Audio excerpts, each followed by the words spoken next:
마태복음 27장 57에서 61절 말씀입니다. 저물었을 때에 아리마대의 부자 요셉이라는 사람이 왔으니 그도 예수의 제자라. 빌라도에게 가서 예수의 시체를 달라. 하니 이에 빌라도가 내주라. 명령하거늘 요셉이 시체를 가져다가 깨끗한 세마포로 싸서 바위 속에 판 자기 새 무덤에 넣어두고 큰 돌을 굴려 무덤 문에 놓고 가니 거기 막달라 마리아와 다른 마리아가 무덤을 향하여 앉았더라. 사랑하는 형제 여러분, 4월 16일 토요일 고난주간 저녁 묵상에 오신 것을 환영합니다. 세례 요한이 예수님을 소개하기를 세상 죄를 지고 가는 하나님의 어린 양이라고 했죠. 속죄일에 아사셀 염소로 예표되었고 6월절 어린 양으로 예표된 실체가 드디어 오셨다는 말입니다. 아사셀 염소든 6월절 양이든 모두 그리스도의 대속을 예표한 것입니다. 구약 성경의 모든 흠없는 제물들은 그리스도의 대속적 죽음을 예표한 것입니다. 그러므로 예수님의 죽음이 정확한 날, 정확한 시간에 이루어지도록 하나님께서 섭리하셨습니다. 6월절 양 잡는 날 13일 아침 9시에 십자가에 달리시고 6시간 동안 피를 다 흘리시는 고통 끝에 6월절 양 잡는 시각인 오후 3시에 마침내 운명하셨습니다. 예수님은 십자가상의 예배로서 자신을 하나님께 올려드리면서 저들의 죄를 사하여 주옵소서 기도하셨고, 하나님께서는 예수님의 영원한 제사를 받으셨다는 의미로 성소 휘장을 찢으심으로써 구약적 제사법을 철폐하셨고, 누구나 보혈을 들고 속죄소 앞에 나아갈 수 있음을 나타내셨습니다. 자, 그런데요, 당장 시급한 것은 예수님의 장례입니다. 로마 방식으로는 십자가 처형을 당한 사람은 그대로 방치해서 짐승들의 밥이 되게 했지만 이스라엘은 율법의 명령대로 시신을 내려야 했습니다. 신명기 21장 22, 23절에 사람이 만일 죽을 죄를 범함으로 내가 그를 죽여 나무 위에 달거든 그 시체를 나무 위에 밤새도록 두지 말고 그날에 장사하여 내 하나님 여호와께서 내게 기업으로 주시는 땅을 더럽히지 말라. 나무에 달린 자는 하나님께 저주를 받았음이니라. 이렇게 명령되어 있으므로 방치하면 안 됩니다. 그때 나타난 사람이 있습니다. 57절 저물었을 때에 아리마대아 요셉이 나타났죠. 저물었을 때라는 말은 유대인에게는 3시쯤을 말하는 표현입니다. 6시부터는 유대인의 개념상 다음 날로 넘어가거든요. 유대인들의 하루는 저녁 6시부터 시작이 됩니다. 저녁 6시가 되면 안식일이 시작되기 때문에 그 시간이 되기 전에 시신을 정리해야만 해서 예수님의 장례를 생각하면 시간이 아주 다급합니다. 그래서 아리마대 부자 요셉이라 하는 사람이 왔으니 그도 예수의 제자라. 빌라도에게 가서 예수의 시체를 달라 하니 이에 빌라도가 내주라 명령하거늘. 아리마대 요셉에 대하여 다른 복음서의 기록을 보면 그의 성품을 짐작할 수 있습니다. 누가복음 23장 50에서 52절 공회 의원으로 선하고 의로운 요셉이라 하는 사람이 있으니 그들의 결의와 행사에 찬성하지 아니한 자라. 그는 유대인의 동네 아리마대 사람이요 하나님의 나라를 기다리는 자라. 그가 빌라도에게 가서 예수의 시체를 달라 하여 이렇게 나와 있습니다. 그래서 그들은 아리마대 요셉은 산헤드린이 결의와 행사, 즉 예수님을 십자가에 예수님을 처형하자라고 하는 그 결의와 그 모든 것에 찬성하지 아니한 그러한 사람이고 또한 하나님의 나라를 기다리는 신실한 믿음을 가진 자입니다. 그래서 예수님의 제자인 사람이고요. 요한복음 19장 38에서 42절에서는 아리마대 사람 요셉은 예수의 제자이라 유대인이 두려워 그것을 숨기더니 2일 후에 빌라도에게 예수의 시체를 가져가기를 구하매 빌라도가 허락하는지라. 이에 가서 예수의 시체를 가져가니라. 일찍이 예수께 밤에 찾아왔던 니고데모도 몰약과 침량 섞은 것을 100리트라쯤 가지고 온지라. 이에 예수의 시체를 가져다가 유대인의 장례법대로 그 향품과 함께 세마포로 쌌더라. 예수께서 십자가에 못 박히신 곳에 동산이 있고 동산 안에 아직 사람을 장사한 일이 없는 새 무덤이 있는지라. 이날은 유대인의 준비일이요 또 무덤이 가까운 고로 예수를 거기 두니라. 네, 이렇게 아리마대 요셉에 의해 장례가 치러질 것을 이사야 53장 9절이 예언한 것이 있습니다. 이사야 53장 9절. 그는 강포를 행하지 아니하였고 그의 입에 거짓이 없었으나 그의 무덤이 악인들과 함께 있었으며 그가 죽은 후에 부자와 함께 있었도다. 네. 아리마대 요셉과 니고데모는 둘 다 사내들인 공회 의원이었지만 예수님의 처형에 관계하지 않았고 제자들이 어찌할 수 없었던 장례를 두 사람이 함께 치른 것입니다. 그래도 사내들인 공회 71명 중에 의로운 사람이 두 사람은 있었던 것이죠. 여기에서 아리마대 요셉이 빌라도에게 시체를 달라 요청한 것은 결코 쉬운 일은 아니었습니다. 사내들인에 속한 자이기에 그것이 얼마나 어려운 일인 줄을 스스로 더욱 잘 알 수 있었던 그가 빌라도에게 그렇게 요청한 것은 믿음의 용기이고요. 의로운 행위였습니다. 그가 하나님의 나라를 기다리는 자였기 때문에 그럴 수 있었을 것입니다. 어떤 사람들은 잘 따르다가 고난 앞에서 도망치는데 요셉과 니고데모는 자신을 숨기다가도 예수님의 죽음을 목격하고는 비로소 고난 앞에 자신을 드러내었습니다. 이렇게 고난은 참된 믿음을 더욱 빛나게 하는 것이기도 합니다. 59절. 요셉이 시체를 가져다가 깨끗한 세마포로 싸서 바위 속에 판 자기 새 무덤에 넣어두고 큰 돌을 굴려 무덤 문에 놓고 가니. 네. 이스라엘의 무덤은 바위 동굴이고요. 이렇게 바위 동굴을 가족 묘지로 사용을 합니다. 시신을 안장하고 나면 이 커다란 바위를 굴려서 무덤 문을 닫아 놓죠. 아리마대 요셉은 자기 자신의 장례를 위하여 마련해 두었던 새 무덤에 예수님을 장례하고 큰 돌을 굴려 무덤 문에 놓고 갔습니다. 61절. 거기 막달라 마리아와 다른 마리아가 무덤을 향하여 앉았더라. 막달라 마리아와 다른 마리아가 이렇게 앉은 그 시각은 이제 이튿날로 넘어가는 시각이었습니다. 즉 안식일이면서 6월절인 그 이튿날로 넘어가는 시각이었습니다. 이 여자들은 무덤을 봐두었다가 안식일이 지나면 곧 다시 와서 예수님의 시신에 향품을 더하여서 장례의 예도를 더하고자 하는 마음으로 거기 있었습니다.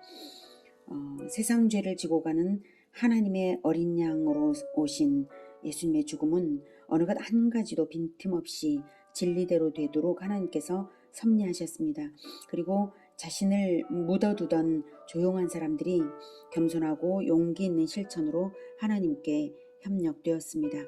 세상이 무엇라고 말하든지 세상이 자기를 어떤 시선으로 볼 것인지를 개의치 않고 자기를 드러내어서 자기가 할 일을 한 아리마대 요셉과 니고데모처럼 우리 역시 겸손하고 의연한 실천 인생들이 되기를 축복합니다. 한편 요셉과 니고데모가 장례를 하는 그 시각에 대적자들은 빌라도와 함께 모여 있었습니다. 62절. 그 이튿날은 준비일 다음 날이라. 대제사장들과 바리새인들이 함께 빌라도에게 모여 이르되 주여, 저 속이던 자가 살아있을 때에 말하되 내가 사흘 후에 다시 살아나리라 한 것을 우리가 기억하노니 그러므로 명령하여 그 무덤을 사흘까지 굳게 지키게 하소서. 그의 제자들이 와서 시체를 도둑질하여 가고 백성에게 말하되 그가 죽은 자 가운데서 살아났다 하면 후의 속임이 전보다 더 클까 하나이다. 하니 빌라도가 이르되 너희에게 경비병이 있으니 가서 힘대로 굳게 지키라. 하거늘 그들이 경비병과 함께 가서 돌을 임봉하고 무덤을 굳게 지키니라. 28장. 네, 여러분, 무덤을 경비병이 지키는 일을 어떻게 생각하십니까? 무덤을 말입니다. 무덤에서 죽은 자가 나올까 두려워서 무덤을 지킨 일, 이런 일은 인류 역사상 우스꽝스러운 일이 아닐 수가 없습니다. 마귀가 가장 두려워하는 일이 바로 부활이고, 부활 소식이 이 세상에 알려지는 일이기 때문에 그 우스꽝스러운 일을 마귀의 종들이 했습니다. 빌라도가 경비병을 내어주면서도 헛웃음을 웃었을 일이죠. 빌라도의 경비병들이 무덤을 지키면서도 도대체 이게 무엇하는 짓인가 했을 일입니다. 빌라도의 관정에 62절 대제사장들과 바리새인들이 함께 모여서 빌라도에게 말했는데요. 그들은 이튿날 준비일 다음 날이라서 즉 유월절이 이제 시작하는 타이밍이고 이제 안식일 직전에 이 중요한 유월절 규례를 진행해야 할 그 중요한 타이밍에 이방인인 빌라도에게 말하려고 모인 것입니다. 자기들에게 더 중요한 일이 그 무덤을 경비시키는 일이었던 것이죠. 63절 주여 저 속이던 자 즉 예수님을 지칭하는 것이고요. 그가 살아있을 때에 말하되 내가 사흘 후에 다시 살아나리라 하는 것을 우리가 기억하노니 그러므로 명령하여 그 무덤을 사흘까지 굳게 지키게 하소서. 네. 제자들조차 기억하지 않던 예수님의 말씀을 이 사람들이 기억하고 있었네요.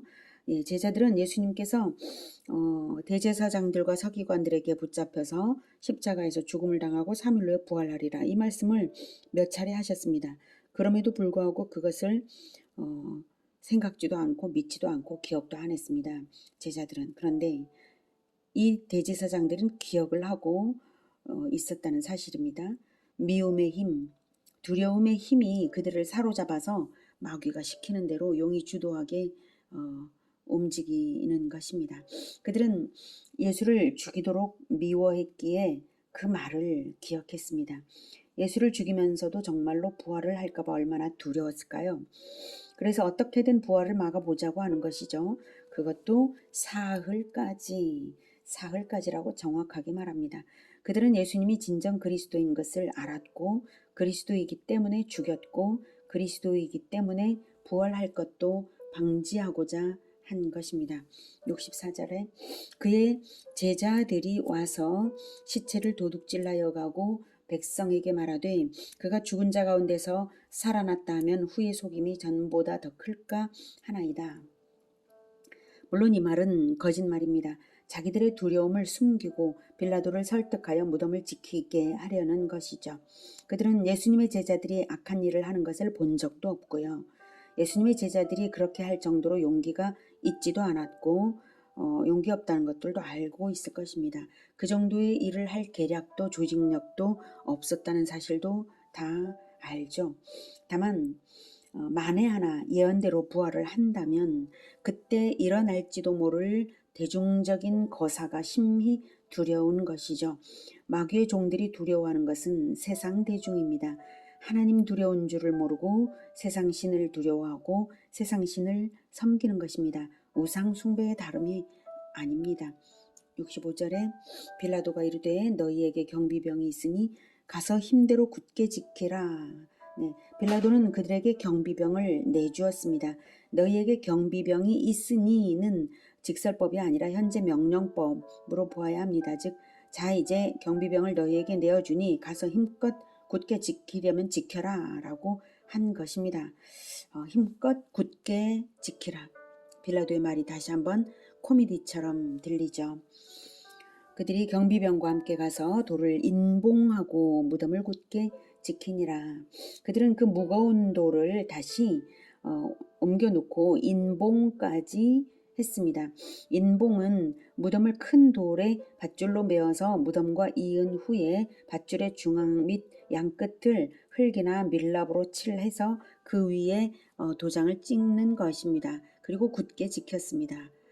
이렇게 무덤을 경비하고 무덤문을 인봉한 것은 그것이야말로 오히려 부활의 명백한 증거가 될 뿐입니다. 무덤문을 나중에 열어 놓으시잖아요. 자, 그렇게 인봉하고 경비시켜 놓고는 정말 주님께서 부활하시자 부활 후에는 제자들이 시신을 훔쳐갔다고 거짓 소문을 퍼뜨리게 로마 군인들을 사주했습니다. 그렇게 해놓고는 그들은 제자들을 시신 절도죄로 체포하지도 않았고 재판하지도 않았고 경비병들을 증인으로 세우지도 않았습니다. 만약 제자들이 시신을 훔쳐간 것이라면 왜 시신 유기, 시신 절도죄를 왜 적용하지 않겠습니까? 왜 체포하지도 재판하지도 않겠습니까? 왜 경비병들을 증인으로 세우지 않았겠습니까?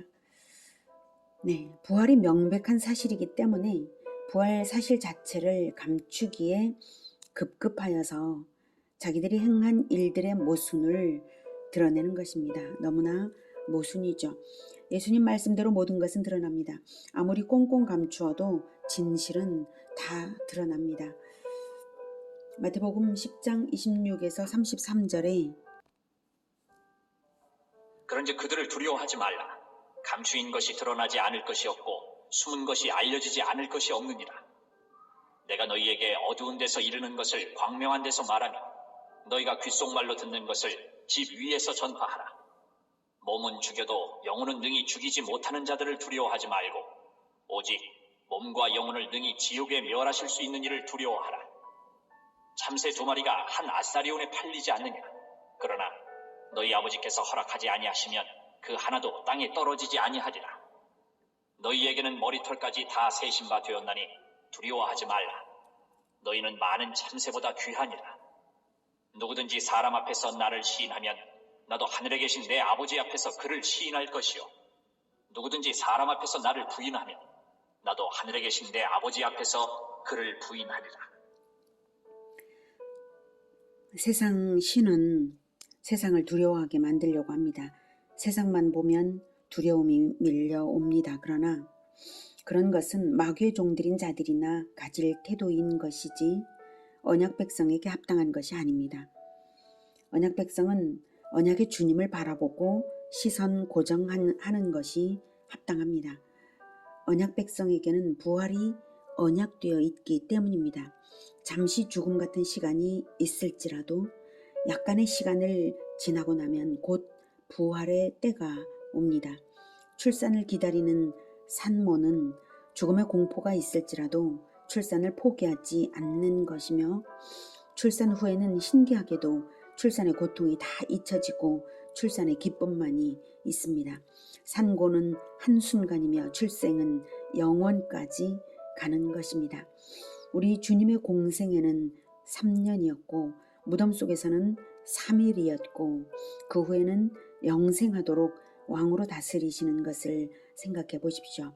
우리 인생이 혹 죽음 같은 고통이 있을지라도 잠시뿐입니다. 그 후에는 부활체로 새하늘과 새 땅을 누릴 부활체로 살아가게 됩니다. 그때가 되면 지난 한 생애의 고난도 한순간인 것처럼 잊혀질 것입니다. 아무것도 아닌 것임을 그때 가서는 확연하게 알게 될 것입니다. 지금 혹시 무덤 속 같은 인생을 겪고 계시다면, 고난을 겪고 계시다면 이것을 생각하고 용기를 잃지 마시기를 바랍니다. 고통 중일수록 오히려 소망을 가득 품으시기를 바랍니다. 우리는 언약 백성이고 언약의 주 예수님은 부활의 첫 열매 되시기 때문입니다. 우리가 할 일은 단 하나입니다. 예수 그리스도가 언약의 주, 부활의 주 되심을 시인하는 인생을 사는 것입니다. 우리의 입술과 우리의 생활에서 늘 예수 그리스도가 증거되기를 축복합니다. 기도하겠습니다. 하나님, 아리마대 요셉이나 니고데모처럼 그리고 많은 순교자들처럼 우리가 그 어떤 고난일지라도 잠시뿐임을 생각하고 담대하게 받을 줄 아는 예수 제자가 되게 하여 주시옵소서. 부활과 새하늘과 새 땅을 생각하며 그 어떤 두려움도 물리칠 수 있도록 성령으로 충만케 하여 주시옵소서. 몸을 죽이고 영혼은 죽이지 못하는 그들을 두려워하지 말라고 주님께서 말씀하셨으니 우리가 오직 주 하나님만 섬기고 두려워하며 경외하고 그리고 이 세상 그 어떤 것도 두려워하지 않기로 결단합니다. 그러나 성령께서 우리의 마음을 지켜주셔서 이 결단이 온전케 하여 주시옵소서. 예수님의 이름으로 기도드립니다. 아멘. 이어지는 시간은 개인 기도 시간입니다.